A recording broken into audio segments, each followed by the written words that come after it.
Il était une fois, dans un village prospère au cœur de l'Afrique, un homme nommé Kofi. Kofi était un homme respecté et aimé, connu pour sa sagesse et sa générosité. Il avait 3 épouses aimantes et 9 enfants, chacun unique en son genre. Sa famille était grande et joyeuse, mais gérer une famille aussi nombreuse n'était pas sans défi. Kofi croyait fermement à l'unité et à la coopération, des valeurs qu'il enseignait constamment à ses enfants. La vie quotidienne de Kofi et sa famille était remplie de rires, de travail acharné et de moments de partage. Chaque membre de la famille avait des responsabilités spécifiques. Les épouses de Kofi, Amina, Binta et Chinière, étaient des femmes fortes et sages qui s'occupaient des tâches domestiques et soutenaient Kofi dans ses entreprises. Les enfants, quant à eux, étaient impliqués dans les travaux des champs, l'éducation et les tâches ménagères. Kofi veillait à ce que chaque enfant reçoive une éducation et comprenne l'importance de la famille et de la communauté. Un jour, une terrible sécheresse frappa le village. Les récoltes échouèrent, et les réserves de nourriture commencèrent à diminuer. La situation devenait de plus en plus désespérée, et les tensions commencèrent à monter au sein de la famille et du village. Kofi savait que la survie de sa famille dépendait de leur capacité à rester unis et à travailler ensemble pour surmonter cette épreuve. Il rassembla ses épouses et ses enfants et leur parla avec sagesse et espoir. Kofi proposa un plan pour économiser les ressources et trouver de nouvelles solutions pour nourrir la famille. Chaque membre de la famille avait un rôle crucial à jouer. Amina,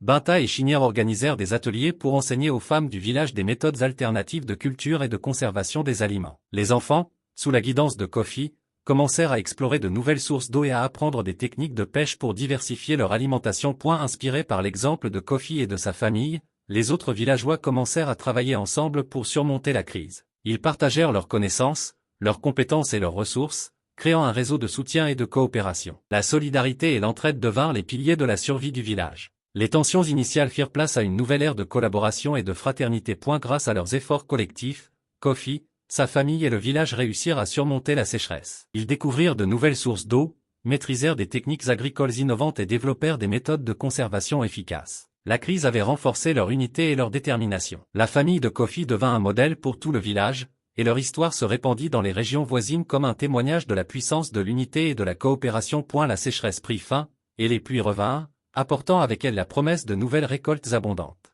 Le village prospéra de nouveau, et la famille de Kofi fut honorée pour son leadership et sa résilience. Les enfants de Kofi grandirent avec une compréhension profonde de l'importance de l'unité familiale et de la solidarité communautaire. Kofi, entouré de ses épouses aimantes et de ses enfants prospères, vécut ses jours dans la paix et la satisfaction, sachant que sa famille et son village étaient préparés à affronter n'importe quel défi à venir. Cette histoire nous enseigne que l'unité et la coopération sont les clés pour surmonter les défis de la vie. La famille de Kofi a montré que, même dans les moments les plus difficiles, l'amour, la solidarité et la collaboration peuvent transformer des crises en opportunités. Elle rappelle également l'importance de l'éducation, du partage des connaissances et de l'entraide communautaire. La véritable richesse réside dans les liens que nous tissons avec nos proches et notre capacité à travailler ensemble pour le bien commun.